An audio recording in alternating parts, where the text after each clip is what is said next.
Karena kayaknya karena kelumpuhan bapak tuh aku tuh nggak pernah digendong. Dia bilang, lu bisa pacaran, lu bisa nikah, tapi lu nggak tahu apa artinya cinta sampai lu punya anak lu sendiri. Halo KL Lovers, kita dari cast film Pantas Koko Berhijab, dan sekarang kita mau main What's the Meaning. Wah, yang pertama udah langsung ini ya. Bapak tuh nggak ada waktu aku umur 7 tahun. Sebenarnya nggak banyak memori soal bapak ya, karena ya itu tadi bapak itu lumpuh. Jadi dari kecil itu sebelah kirinya nggak berfungsi, itu karena jantung. Dulu ada satu quotes yang bilang gini, aku tuh nggak pernah sirik ngelihat orang punya apa, aku tuh lebih iri sama orang-orang yang bisa dipangku sama bapaknya. Karena kayaknya karena kelumpuhan bapak tuh aku tuh nggak pernah digendong. Jadi kalau ngomongin soal bapak, aku tuh nggak pernah tahu figur bapak seperti apa gitu, karena ya itu tadi, mama tuh anaknya 6, aku anak bungsu, kayaknya udah nggak perhatiin juga sama orang tua ya. Cuman ya itu tadi nggak pernah tahu banget bapak itu seperti apa. Waktu meninggal aja sebetulnya yang sakit aku yang sakit panas, bapak nungguin di rumah kakaknya waktu aku ke dokter.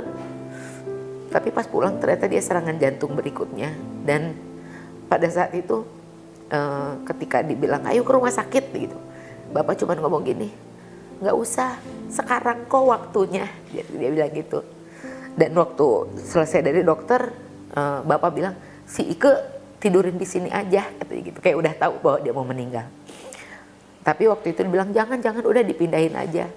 Yang paling luar biasa yang aku tahu soal bapak adalah dia kan bertahun-tahun sudah lumpuh, tapi ketika hari dia meninggal, tangan kirinya bisa meluk ke 5 anaknya, gitu. Jadi yang tadinya nggak bisa gerak, pada saat itu sama Allah dikasih kekuatan untuk bisa memeluk 5 anaknya.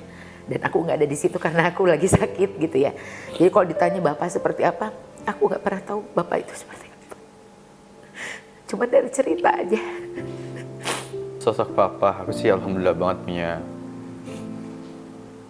seorang ayah, tapi bukan seorang ayah aja, tapi best friend.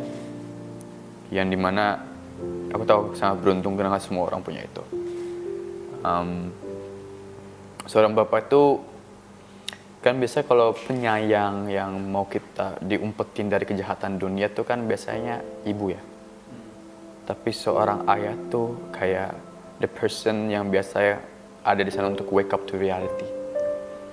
Yang biasanya tough love, tapi itu yang dibutuhkan dalam hidup. Bukan berarti seorang ayah itu yang perbedaan mama sama papa. Kalau ada kompor nih, seorang mama nggak boleh dipegang kompornya, nggak boleh dipegang. Tapi kalau seorang ayah, dia bakal biarin kamu pegang sekali, tapi habis itu ada pelajaran untuk seumur hidup. Dan ayah aku tuh tipe ayah yang seperti itu, yang dia bukan hanya posisikan diri sebagai ayah, tapi dia kalau ada masalah apapun, dia jadi tempat aku buat cerita. Dan aku tahu nggak semua orang bisa dapat itu. Makanya aku sangat bersyukur memiliki ayah seperti itu. Walaupun kadang-kadang ada ngeselinnya, ya namanya ketemu laki-laki ya. Tapi ya belajar baik banget. Dan apalagi buat anak laki-laki, biasanya kan hero pertama kita ayah kan. Ya, itu sih. Aku tambahin satu deh, maaf ya. Ini yang ayah aku yang ngomong ke aku. Ini gila sih aku ingat batu. Dia bilang, lu bisa pacaran, lu bisa nikah, tapi lu nggak tahu apa artinya cinta sampai lu punya anak lu sendiri. Dan dia tuh ngomong kayak, di saat lu lihat anak lu itu yang besar, langsung gak ada untungnya juga buat kamu. Kerjanya cuma pup, nangis. Tapi lu bakal kasih semuanya buat dia. Dan itu kayaknya kalau di saat kamu menjadi seorang ayah, that click will happen. Dan kelihatan di saat Mbak Tika sakit, malah dia lebih pentingin, udah kamu sembuh diri sendiri aja Pak, nggak usah mikirin papa. Itu sih. Next question.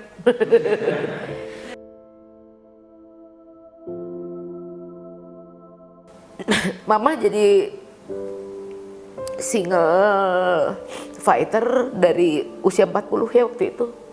Waktu Bapak meninggal. 40 atau 47 pokoknya sekitar segituan. Dan baru meninggal 2017 kemarin. Karena sakit. Entah kenapa sih mama tuh nggak kerja gitu. Kita hidup dari pensiunan Bapak gitu. Aku tuh selalu heran, kok anak kita teh anak mama banyak, udah gitu mama nampung teman-teman dari saudara gitu. Pokoknya di rumahnya selalu banyak orang gitu. Kok kita teh makan teh selalu aja ya daging ayam ada, apa ada gitu ya. Padahal sih mama teh nggak kerja gitu. Kenapa? Ternyata di balik itu barulah kita tahu bahwa mama habis nyekolahin emas katanya gitu. Gak usah tahu dia tuh dengan bon-bon pegadaian segala macam ya. Gak usah tahu kamu mama ngapain cina. Yang pasti mama akan mencukupi sekolah kamu, makan kamu, pakaian kamu dan segala macamnya. Gak pernah minta apa-apa sama anak-anaknya sampai akhir hayatnya juga gak mau nyusahin. Ya itu tadi yang mama gak pernah minta. Nggak ada ucapan mama yang gitu, kamu teh kudu berhijab, kudu apa-apa, nggak ada sama sekali ke kita gitu. Karena mama tahu nanti kayaknya dia tuh berpikiran bahwa nanti anak aku juga tahu kok saatnya dimana dia harus bisa berubah dan segala macamnya gitu. Nggak pernah minta apa-apa, terus juga nggak pernah nuntut apa-apa dari anaknya. Dia juga meninggal di hari yang baik ya, setelah semua ngumpul Lebaran. Semua orang ada di Bandung pada saat itu gitu. Dan mama nggak pernah tak mau orang-orang lihat mama dalam keadaan sakit. Jadi selama sakit terakhir di rumah sakit, mama tuh nggak mau ditengok sama teman-temannya. Kayak punya ngomong gini, kalau mau ingat aku yang lagi sehat gitu. Jadi yang dia cuma mau ditemenin sama anak-anaknya, sama cucu-cucunya gitu. Mama itu yang selalu kalau ada orang kawinan harus datang. Ada orang meninggal harus datang. Kunaon sih mah mau selalu harus datang gitu ke kawinan orang gitu kan, kudunya cep kata-kata harus ngasih uang gitu ya. Terus juga ke orang yang meninggal kenapa harus datang? Ih takut mama nanti kalau misalnya mama kawinin atau mama nggak ada orang yang datang katanya gitu. Kalian juga harus gitu ya katanya, kalau misalnya ada yang ngundang apapun itu, kalau ada yang meninggal sebisa mungkin harus datang. Karena apa? Takutnya nanti ketika kalian ngundang orang, ketika kalian nggak ada yang nganterin kalian juga gitu. Jadi itu sih mama dia miscongeniality di keluarga saya gitu. Jadi selalu kayaknya nggak ada yang, kalau dulur-dulur atau saudara tuh nggak ada yang nggak tahu Ibu Mariam itu seperti apa. Dan mama adalah perempuan yang sangat cantik sekali, paling cantik di antara anak-anaknya, dan nggak nurun sama saya kecantikannya gitu. Jadi itulah mama buat saya segala-galanya. Sekalian jadi sosok ayah juga ya di saat itu. Iya, luar biasa. Kalau aku, mama aku keras. Secara tidak langsung lebih keras dari papa. Mungkin dia kerasnya tapi penyayang tetap ada. Mamaku tuh cuma bisa luluh dengan aku. Berantem sama Megan, berantem sama papa, ngaduin ke siapa mereka berdua? Ke aku. There's a certain bond yang aku bilang tadi, kalau seorang laki-laki papanya itu hero, kalau cinta pertama seorang laki-laki itu ibunya. Dan itu sesuatu yang mau gimana pun juga it will happen, nggak tahu kenapa gitu. Anak laki-laki pasti nempel sama ibu gitu. Mungkin udah biasa. Dan jadi tempat aku sama mama mungkin ada beberapa hal yang nggak bisa diobrolin, tapi sisi pahamnya itu kalau ada masalah lagi pusing itu lebih tinggi sama mama. Jadi kadang-kadang tanpa sama mama aku omongin dia udah ngerti. Kalau ada apa-apa sama aku, dia yang ngerti duluan. Kalau sama papa aku harus ngomongin dulu, tapi kalau sama mama dia udah ada feeling batin aku sama mama aku tuh kayak kuat banget. Kalau ada masalah sama mama, aku lebih gampang liatin masalah sama mama daripada papa. Nggak tahu kenapa, itu mungkin emang dengan 9 bulan dikandung sama dia ada sesuatu yang Ikatan batin yang ikatan lebih kuat. batin yang wow, apalagi kan mamaku kan nunggu sampai 5-6 tahun untuk punya aku kan, anak pertamanya. Jadi it's something lah. Dan dia tuh orangnya tuh keras kepala banget, dan aku tahu dia masalah banyak, tapi dia nggak mau cerita dan dia nggak mau nunjukin ke kita gitu. Dulu ada masa dimana kita sama sekali nggak ada pemasukan lain karena masalah satu hal lain. Dan mereka tuh mama itu kayak acting kayak everything is okay gitu. Padahal sama kayak itu, jualin ini, jualin itu, jualin ini. Tapi dia selalu act like everything is okay gitu. Yes. Gila sih.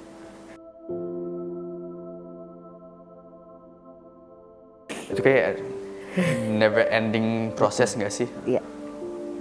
Memaafkan diri sendiri, mengubah diri jadi lebih baik itu kayaknya sampai kita meninggal nanti proses yang baru terus. Belajar terus.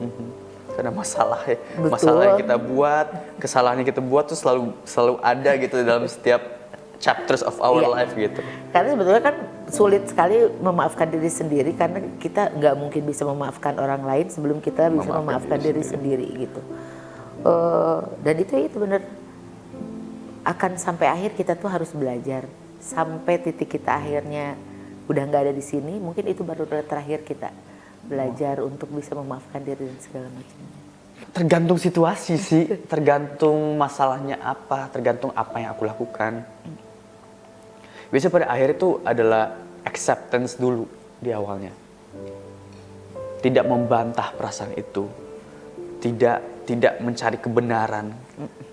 Ya, jadi kayak ya udah aku salah, terima aja dulu, rasa sakitnya rasain aja dulu. Dan habis itu baru bisa belajar kayak oke. Tapi nggak bisa langsung maafin juga, bisa kan pelan-pelan gitu.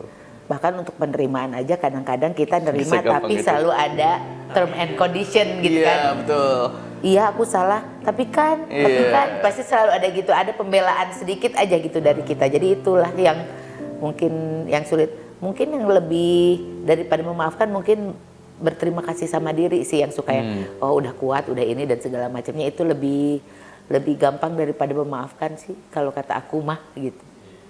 Kemarin ada quote si Zira, dia ngomong pas acara itu, apa ya aku lupa. Dia kalau nggak salah dia ngomong gini, terima kasih untuk diriku sendiri karena sudah berusaha untuk memperbaiki diri. Emang tuh wanita satu sama kata-kata gila sih dia. Makanya dia menulis buku. Itu menurut aku tuh bagus banget. Terima kasih untuk diriku sendiri karena sudah berusaha untuk memperbaiki diri. Udah berusaha memperbaiki diri, bukan udah memperbaiki udah diri. Baik, bukan. Berusaha, karena nggak ada namanya perbaiki diri total, nggak ada. It's always a journey. Ada usaha. Jadi that was nice. Aku suka banget itu.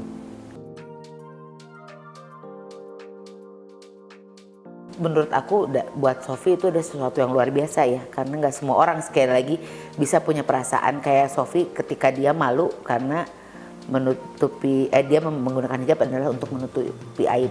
Karena kebanyakan ya, tidak semuanya sih gitu, banyak orang yang udah nggak malu sama itu gitu, bahwa mereka sekali lagi berhijab untuk menutupi kondisi itu banyak pada saat ini gitu, tapi tidak semua ya gitu. Jadi sesuatu yang hebat ketika seorang perempuan merasa malu ketika alasan dia berhijab adalah untuk menutupi aib. Itu luar biasa sih. Untuk bisa mengakui itu aja tuh luar biasa menurut aku.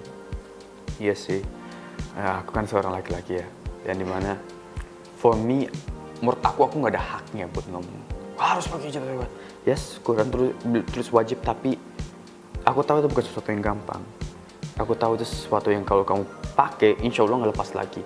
Ini deh, aku cowok aja nutup aurat kadang-kadang celana pendek untuk dengkul aja masih kadang-kadang susah gitu. Udel masih kelihatan, sebaik lagi. Padahal kita aurat kita cuma segini doang gitu. Kalau perempuan kan lebih banyak ya. Dan itu menurut aku sebuah journey yang mereka harus jalani dan disupport sendiri gitu. Terkadang mereka melihat orang yang masih pakai jeans dengan hijab yang belum ini, malah dijauhin. Bukan kayak, ayo sini, let's work on this together gitu. Kamu dari mana? Ayo kita coba cari alasan buat kamu. Dan itu aku sering lihat di sini gitu. Dan menurut aku itu salah. Iya, itu sih karena everybody has their own journey dan aku tahu sebagai cowok itu nggak gampang. Jadi menurut aku nggak bisa bilang kayak pakai aja lah. Aku kadang-kadang mandi juga ribet gitu.